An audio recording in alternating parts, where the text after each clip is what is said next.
Alrighty, so both wildcard round game is now in the books as the Western Conference wildcard game just finished a moment ago. And unlike the game we saw earlier where it was a goal fest between the Red Bulls versus Charlotte, there was no goal to be found in this game. In fact, I actually didn't know that this one was going to go straight into a PK shootout. So as the clock finished 90 minutes, I thought, oh great, looks like this is going to be one of those late night review that I'm going to do probably around 11:30 right now in Central Time because remember I'm currently in Central Time Zone and not in Pacific Time Zone. But the good news is it goes straight to a PK shootout, and even better news for those MLS folks that were really hoping that Sporting KC is going to move on, so they play against St. Louis City, and that should be a highly anticipated first round matchup.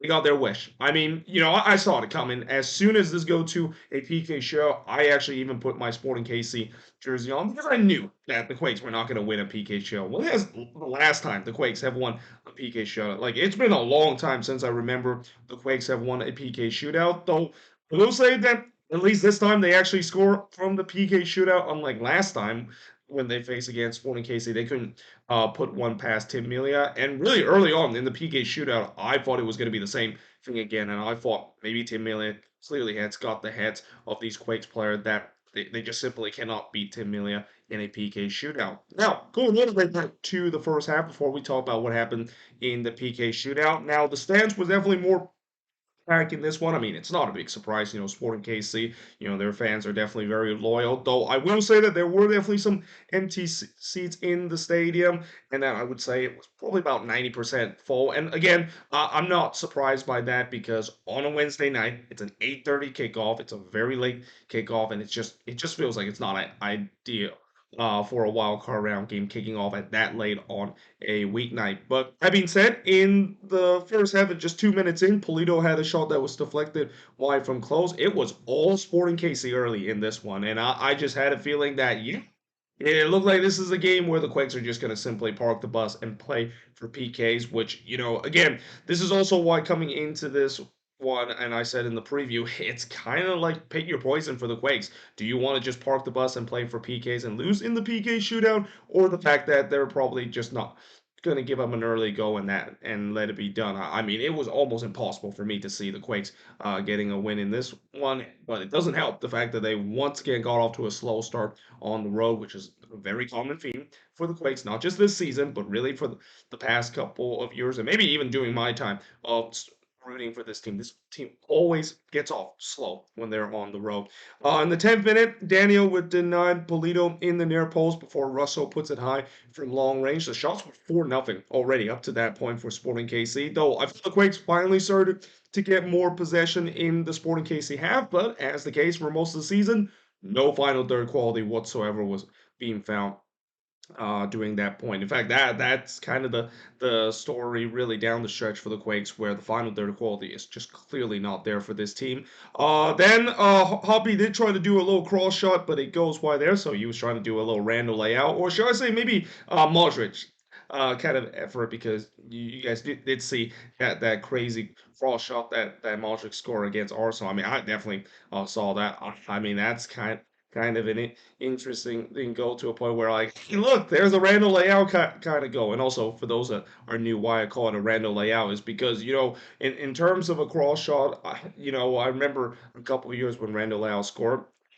It's pretty much kind of sticks to me to a point that well I'm just gonna call that a Randall layout moment, similar to what if there's a bicycle kick that scores, it's probably gonna be a Jimmy Chara kind of moment. But anyway, in the 33rd minute, or actually I already read that. And I also wrote, not sure that of course counts as a shot because it was kind of a cross that was overhit because the Quakes have none.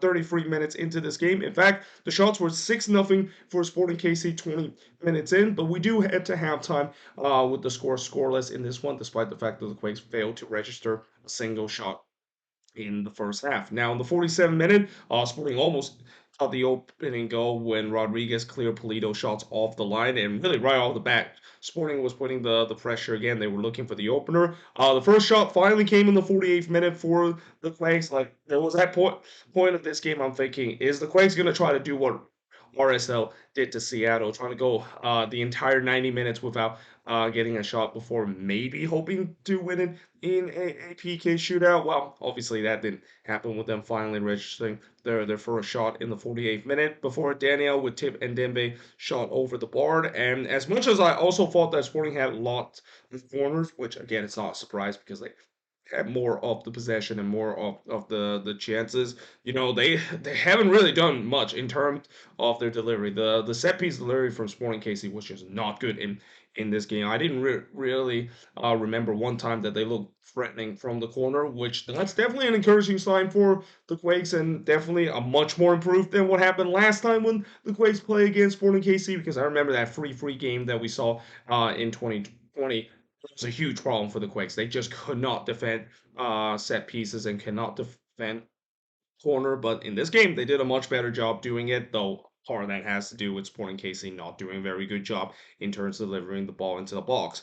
And then the booze was definitely raining down at Children Mercy Park when Daniel went down with a knee injury, or shall I say, he decided to practice some dark arts and decided to fake injury so that he can get his team regroup and maybe trying to waste some time. Which again, like I said before, you know, for the Quakes, I knew they had no shots in this, so it's kind of like pick your poison of the fact that it seems like Daniel was trying to waste as much time as possible, so the Quakes make sure they play for penalties and just kind of hope for the best because you know it was pretty clear that as much as I know the announcer was saying, well, this is definitely a concern for San Jose because of the goalkeeper went down with an injury. No, it was pretty clear he knew what he was doing and that yeah, you know, the Quakes at that point, I think that was the first sign, or at least really from the beginning was a huge sign that they were clearly playing for penalties in this one.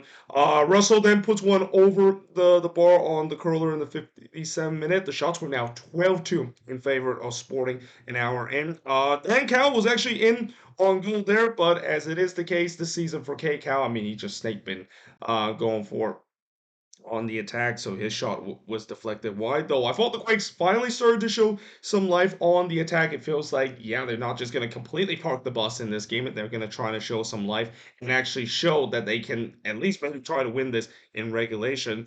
In the 71st minute, Russell would puts it high on the free kick before Tommy hits one right to Daniel. The post then denied Russell on the free kick. I'll tell you what, you know, if Johnny Russell was being clinical in this game probably would have been over a long time ago. It was just one of those nights for Johnny Russell where, yeah, unfortunately, the finishing was not there. And you can say the same thing for Sporting in this game. I mean, it was just one of those nights where the finishing wasn't there. Espinoza then hits one right to Melia before Daniel would deny Showy in the front post. That was actually a good save too, because you know that was a close range effort that you know I feel like for Daniel Shower he's got to do better in terms of that. But also that was another example of the fact that the San Jose netminder clearly bailing out some non-existing defending there from the Quakes, especially with some poor clearance.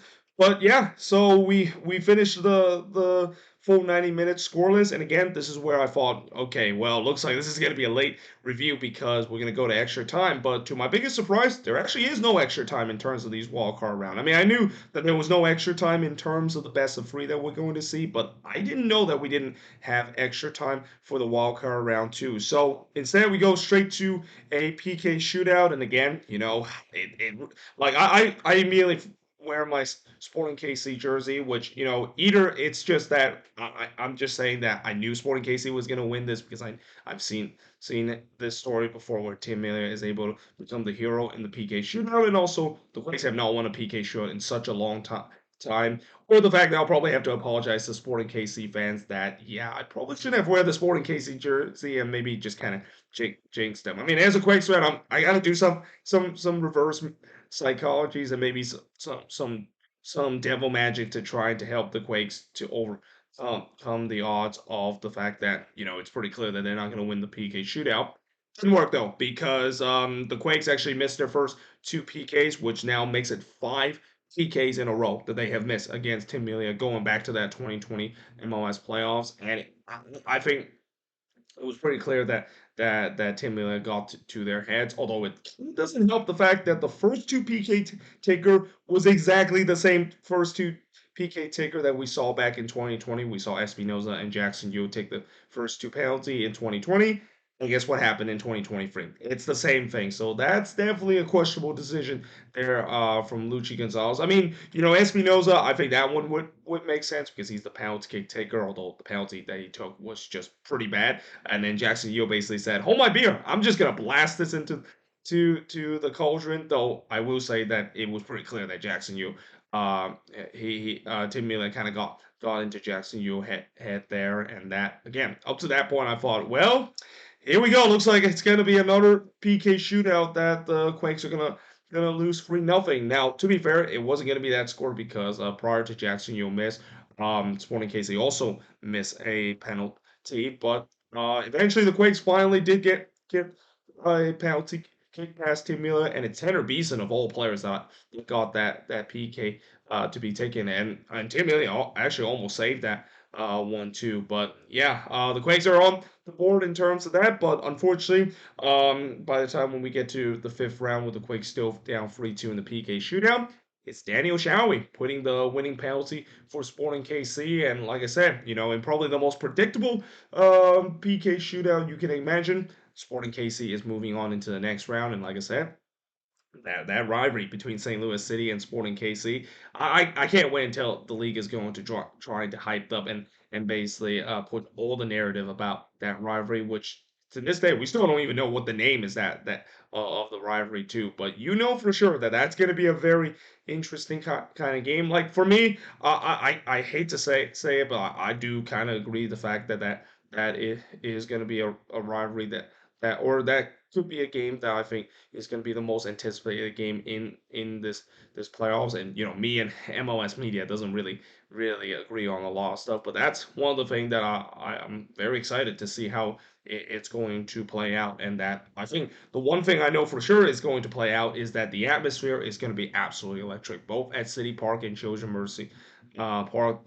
I mean, the playoff atmosphere, it would feel like an MLS Cup atmosphere with how both of these two rivals facing off against each other. And yeah, we'll see how that, of course, would turn out. Though I will say that it kind of also doesn't help the fact that the first game is going to be taking place on a Sunday, and I think it's like a 9 o'clock kickoff, which that is just insane. The fact that they decided to make it a 9 o'clock kickoff. I mean, the good news is at least I'll be back in California and I don't have to worry about that. But my condolences is definitely to the East Coast fans that's watching this, and especially the people here in the Midwest, and even both Sporting KC and St. Louis fans. It must not be feeling good to the fact that it's a very highly anticipated game, but it's at 9 o'clock, and the game probably is not going to finish until past 11 o'clock. Especially if the game is going to be on FS1, it's going to be even later. It's probably going to be like 9:25. So the game probably wouldn't kick off around 9:30 p.m. Which again, that just it